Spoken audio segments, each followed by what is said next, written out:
बोया पेड़ बबूल का तू आम कहां से हुए। लेकिन समय के साथ ये कहावत भी बदल गई। अब ये कहावत हो गई है बोया पेड़ बबूल का तो उस पर बबूल ही हुए। और इस कहावत को सही साबित कर रही है कांग्रेस, क्योंकि कांग्रेस को बड़ा झटका लगा है। कांग्रेस पार्टी के युवराज और युवा नेता राहुल गांधी को 2 साल की सजा का ऐलान हो चुका है और साथ ही उनकी संसद की सदस्यता भी रद्द कर दी गई। वैसे ये कांग्रेस के लिए बड़ा झटका साबित हुआ है और सभी विपक्षी दलों के लिए संदेश भी है, गलत करने वाले बचेंगे नहीं। लेकिन वहीं अब सूरत कोर्ट ने इस फैसले के बाद कांग्रेस तिलमिला गई है। इस मामले में आम आदमी पार्टी भी कांग्रेस के साथ कदम से कदम मिलाकर चल रही है। आपको बता दें, मोदी सरनेम वाले बयान के बाद राहुल गांधी को कोर्ट ने 2 साल की सजा सुना दी और साथ ही लोकसभा की सदस्यता भी रद्द कर दी गई। उधर भारतीय जनता पार्टी राहुल के बयान को ओबीसी का अपमान बताते हुए कांग्रेस नेता पर हमला बोल दिया। इन सब के बीच कांग्रेस के वरिष्ठ नेता रेणुका चौधरी ने राज्यसभा में 7 फरवरी 2018 को पीएम नरेंद्र मोदी के दिए गए एक बयान को लेकर कोर्ट जाने का ऐलान कर दिया। वहीं आम आदमी पार्टी के राज्यसभा सांसद संजय सिंह भी रेणुका चौधरी के हाँ में हाँ मिला रहे हैं। संजय सिंह ने रेणुका के वीडियो को शेयर कर ट्वीट करते हुए लिखा कि भरे सभागार में ठहाका लगाकर मोदी जी और पूरी भाजपा एक महिला की तुलना राक्षसी से कर रही थी। ये है मोदी जी के संस्कार। लेकिन रेणुका चौधरी और संजय सिंह की दावों में कितनी सच्चाई है, बताते हैं आपको। सबसे पहले बड़ा सवाल यह है कि क्या संसद की कार्यवाही के दौरान दिए गए बयान को कोर्ट में चुनौती दी जा सकती है। दरअसल 7 फरवरी 2018 को राज्यसभा की कार्यवाही के दौरान पीएम नरेंद्र मोदी ने कांग्रेस नेता रेणुका चौधरी के बयान पर चुटकी ली थी। पीएम ने कार्यवाही के दौरान अपने भाषण में कहा था, मेरी प्रार्थना है कि रेणुका जी को कुछ नहीं कहिए। रामायण सीरियल के बाद ऐसी हंसी सुनने का आज सौभाग्य मिला है। पीएम के इस बयान के बाद सदन में ठहाका गूंज उठा और बीजेपी के सांसद मेज थपथपाने लगे। रेणुका ने इसी बयान को लेकर कोर्ट में जाने की बात कही। चौधरी ने कहा कि वो पीएम मोदी के खिलाफ मानहानि का मुकदमा दर्ज कराएंगी। 23 मार्च को किए गए एक ट्वीट में रेणुका ने लिखा कि इस भाषण के दौरान सदन में मुझे शूर्पणखा बताया गया। मैं पीएम के खिलाफ मानहानि का केस करूंगी। देखते हैं अदालत कितनी जल्दी एक्शन लेती है। हालांकि रेणुका चौधरी ने अपने ट्वीट में जो वीडियो शेयर किया उसमें पीएम मोदी ने कहीं भी शूर्पणखा शब्द का प्रयोग नहीं किया है। दूसरी बात, उनकी बात का आशय रेणुका चौधरी से ही था, इससे भी कहना मुश्किल है। हालांकि पीएम मोदी के भाषण के बाद कांग्रेस ने इस मसले पर बड़ा सवाल किया था और उनसे माफी की मांग भी की थी। चौधरी के ट्वीट पर लोगों के रिएक्शन भी हैं और इस बात को कोर्ट में अव्वल तो चुनौती नहीं दी जा सकती। लोग ये भी कह रहे हैं कि इस भाषण के दौरान पीएम मोदी ने किसी का नाम नहीं लिया था। दरअसल चौधरी की मानहानि केस की टाइमिंग को लेकर भी सवाल उठाए जा रहे हैं। आखिर 5 साल बाद क्यों चौधरी को इस बयान को कोर्ट में चुनौती देने का मन है। तो वहीं अगर सदन की कार्यवाही के दौरान कोई सदस्य ऐसे शब्दों का चयन करते हैं जो सदन की मर्यादा के अनुकूल नहीं है, तो उसको कार्यवाही से हटाने का फैसला राज्यसभा के सभापति या लोकसभा के अध्यक्ष के पास होता है। पीएम मोदी ने जो बयान दिया था उस सदन की कार्यवाही से हटाया भी नहीं गया। आपको बता दें, गौतम अडानी पर केंद्र सरकार को घेरने के दौरान राहुल गांधी के कुछ बयान को लोकसभा की कार्यवाही से अध्यक्ष ने हटा दिया था। आपको बता दें, 2019 में लोकसभा चुनाव के दौरान राहुल गांधी ने पीएम मोदी पर हमला बोल दिया था। जिस मामले में उन्हें सजा हुई थी उसमें उन्होंने सीधे पीएम मोदी का नाम लिया था। वहीं कोर्ट से सजा मिलने के बाद राहुल की संसद की सदस्यता भी रद्द कर दी गई है। ऐसे में तिलमिलाई कांग्रेस के नेता पीएम मोदी पर निशाना साध रहे हैं और जबरदस्ती मानहानि का केस करने का ऐलान कर रहे हैं। लेकिन वो ये भी भूल गए कि संविधान के आर्टिकल 122 के तहत कोर्ट संसद की कार्यवाही पर टिप्पणी या उसकी जांच नहीं कर सकता। सदन के अंदर की कार्यवाही को लेकर फैसला लेने का अधिकार राज्यसभा के सभापति या लोकसभा के अध्यक्ष के पास होता है।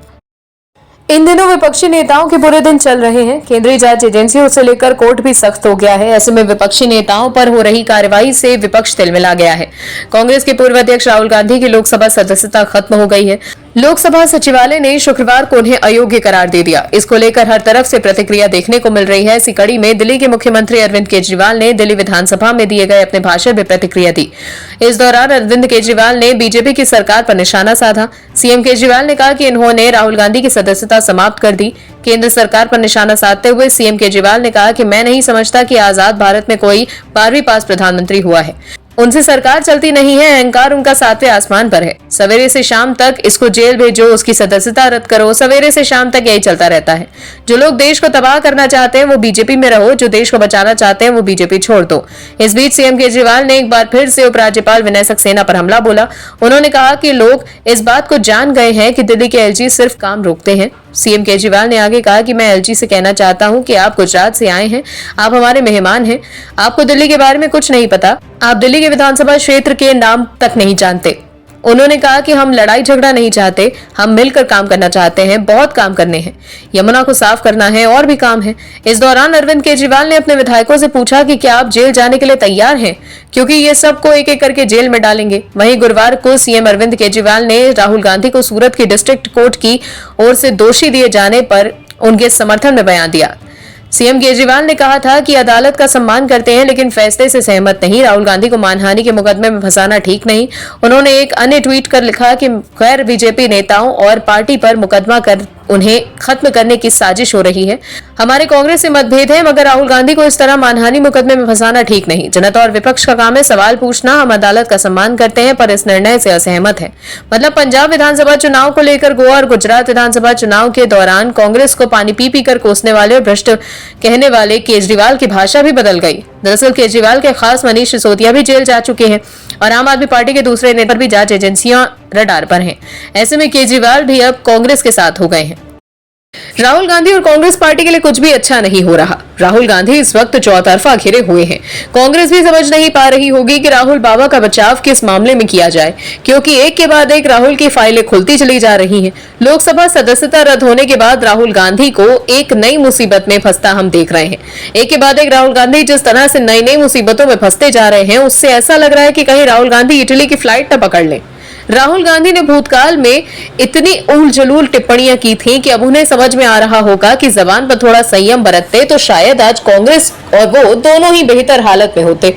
आखिर सदस्यता रद्द होने के बाद क्या है नई मुसीबत जो राहुल गांधी की तरफ तेजी से आ रही है, चलिए आपको बताते हैं।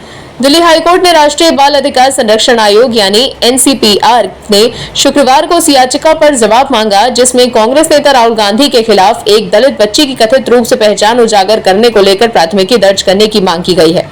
यह घटनाक्रम ऐसे समय पर हुआ जब एक दिन पहले ही राहुल गांधी को एक केस में सूरत की अदालत ने 2 साल की सजा सुनाई और शुक्रवार को उनकी लोकसभा सदस्यता रद्द भी कर दी गई। दलित बच्ची की वर्ष 2021 में कथित तौर पर बलात्कार कर हत्या कर दी गई थी। राहुल ने सोशल मीडिया मंच ट्विटर पर लड़की के माता पिता के साथ एक तस्वीर शेयर की थी। मुख्य न्यायाधीश सतीश चंद्र शर्मा एवं न्यायमूर्ति सचिन दत्ता की पीठ ने राष्ट्रीय बाल अधिकार संरक्षण आयोग यानी एनसीपीआर को नोटिस जारी किया और याचिका पर जवाबी हलफनामा दायर करने के लिए 4 सप्ताह का समय दिया।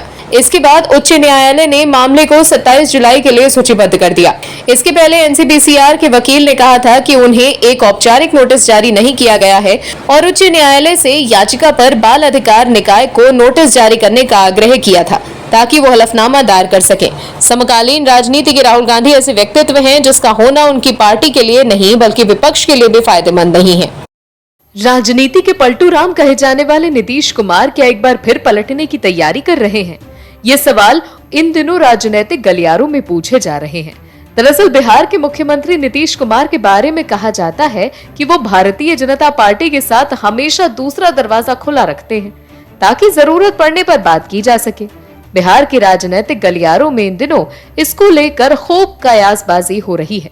सूरत की एक अदालत के द्वारा सजा सुनाने के बाद लोकसभा सचिवालय के द्वारा कांग्रेस के दिग्गज नेता राहुल गांधी की सदस्यता खत्म कर दी गई। इतनी बड़ी सियासी घटना पर विपक्ष के तमाम नेताओं का बयान सामने आया, लेकिन बिहार में कांग्रेस के साथ मिलकर सरकार चला रहे नीतीश कुमार ने चुप्पी साध रखी है। आपको बता दें, राहुल गांधी की सांसदीय खत्म होने का राष्ट्रीय जनता दल यानी कि आरजेडी ने खुलकर विरोध किया। उत्तर प्रदेश के पूर्व मुख्यमंत्री अखिलेश यादव और दिल्ली के सीएम अरविंद केजरीवाल ने भी इस मुद्दे पर कांग्रेस को अपना समर्थन दिया, लेकिन नीतीश कुमार खामोश हैं। उनकी खामोशी ने बिहार के सियासी गलियारों में हलचल बढ़ा दी है। हालांकि उनकी पार्टी जेडीयू ने स्टैंड लेते हुए इसका विरोध किया, लेकिन गौर करने वाली बात यह है कि शुक्रवार को जब कांग्रेस की अगुवाई में सत्ता पक्ष के विधायकों ने बिहार विधानसभा में राहुल गांधी के समर्थन में विरोध प्रदर्शन किया, तो नीतीश की पार्टी जेडीयू के विधायक ने खुद को इससे अलग रखा। हालांकि नीतीश कुमार ने पहली बार चुप्पी नहीं साधी है। इससे पहले जब लालू परिवार के खिलाफ केंद्रीय जांच एजेंसियों की कार्रवाई शुरू हुई थी, उन्होंने काफी दिनों तक कुछ नहीं बोला था, लेकिन बाद में उन्होंने अपना स्टैंड क्लियर करते हुए कहा कि जब जब आरजेडी हमारे साथ आती है उन्हें परेशान किया जाता है। उन्होंने 2017 में हुई छापेमारी की घटनाओं का जिक्र किया था। भाई मान गए, नीतीश कुमार तो सच में एक राजनेता हैं, जिन्हें अपनी कुर्सी से ज्यादा किसी और से प्रेम नहीं। फिर क्या जनता और जनता से किए गए वादे सबको दरकिनार कर नीतीश कुमार कुर्सी बचाने में लगे हुए हैं। तो क्या सीएम नीतीश कुमार एक बार फिर बीजेपी का दामन थामने का सपना देख रहे हैं? क्योंकि उनके महागठबंधन में जाने के बाद से ही आरजेडी की नजर सीएम की कुर्सी पर है। आरजेडी के कई नेता नीतीश कुमार पर सीएम की कुर्सी खाली कर तेजस्वी की ताजपोशी करने का दबाव बना चुके हैं। वहीं एनडीए का साथ छोड़कर आरजेडी के साथ मिलकर महागठबंधन की सरकार बनाने के लिए नीतीश कुमार ये बयान दे चुके हैं कि अब कभी जीवन में बीजेपी के साथ नहीं जाएंगे।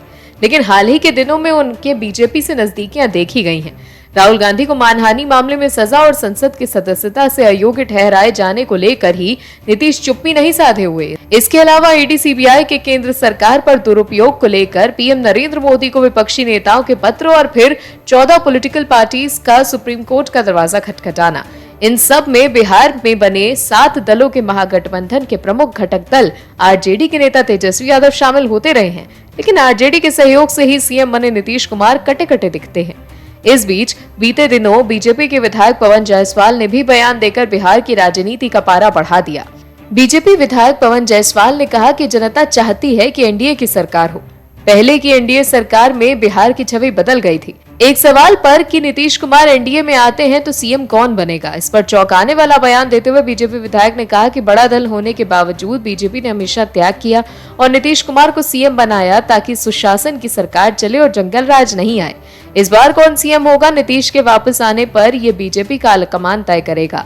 तो क्या नीतीश हमेशा की तरह अपनी स्वार्थ की ही राजनीति करते रहेंगे और बीजेपी त्याग की राजनीति? खैर, ये तो वक्त ही बताएगा। पलटू राम अब किस ओर पलटते हैं। भारत की सियासत और सियासतदान दोनों ही बड़े गजब हैं। कभी सियासत खफा हो जाती है तो कभी सियासतदान, और इस बार कांग्रेस सियासत ही खफा हो गई है। बीते कई महीनों से जो कुछ भी कांग्रेस पार्टी में चल रहा है उससे तो यही लग रहा है कि कभी नेता पार्टी छोड़कर चले जाते हैं तो कभी नेता आपस में ही लड़ जाते हैं, तो कभी किसी की सदस्यता रद्द हो जाती है। आपको बता दें, कांग्रेस नेता राहुल गांधी की लोकसभा सदस्यता जाने के बाद कांग्रेस तिलमिला गई है। लेकिन वहीं कुछ नेता इसका विरोध भी कर रहे हैं, तो वहीं कुछ नेता इसका समर्थन। कांग्रेस के जो नेता इसका समर्थन कर रहे हैं, इसका सीधा मतलब ये निकलता है कि वो खुश हैं इस फैसले से। आपको बता दें कि कांग्रेस के पूर्व सांसद और बॉलीवुड एक्टर राज बब्बर ने सूरत कोर्ट के फैसले पर राहुल गांधी और कांग्रेस को आईना दिखाने का काम किया। राज बब्बर ने उत्तर प्रदेश के आगरा में राहुल गांधी की सजा और संसद की सदस्यता रद्द किए जाने को लेकर एक बड़ा बयान दिया। पूर्व कांग्रेस सांसद ने राहुल गांधी की सदस्यता रद्द किए जाने के मामले में बोलते हुए कहा कि ये कानूनी प्रक्रिया है और कानून से बड़ा कोई नहीं। इसके साथ ही उन्होंने ये भी कहा है कि अपील का मौका है, उसे करें, हमें इस देश के कानून और संविधान पर पूरा भरोसा है। आपको बता दें, आगरा में राज बब्बर अपनी किताब दिल में उतरता फसाना का विमोचन करने पहुंचे थे। इस कार्यक्रम में पत्रकारों से बात करते हुए राज बब्बर ने कहा कि मैं सभी का धन्यवाद देता हूं। वहीं एक अन्य सवाल पूछने पर यही कि साल 2024 में फिर से राजनीति में आने का विचार कर रहे हैं या नहीं, इस पर उन्होंने कहा कि मैंने बहुत मेहनत की है और अब मैं इस पड़ाव पर हूं कि जो मेरे से होगा मैं करूंगा। आपको बता दें, राज बब्बर एक वक्त में कांग्रेस में अहम पद पर रह चुके हैं।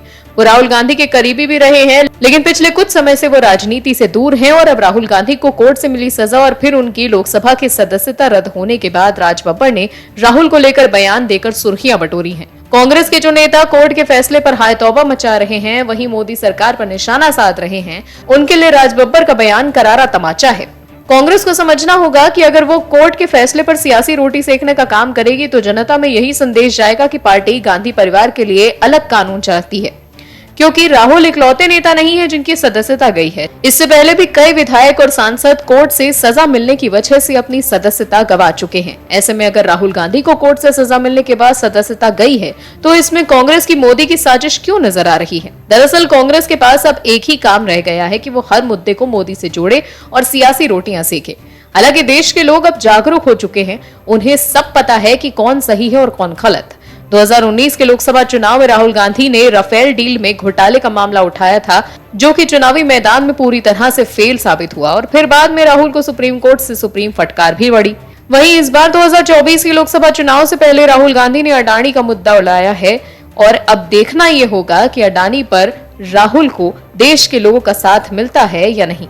हालांकि अडानी को लेकर अब तक राहुल गांधी सिर्फ आरोप ही लगा रहे हैं, जैसे वो राफेल डील में लगा रहे थे। Bureau report, OMH news. और भी वीडियोस देखने के लिए चैनल को सब्सक्राइब करें और बेल आइकन को दबाएं।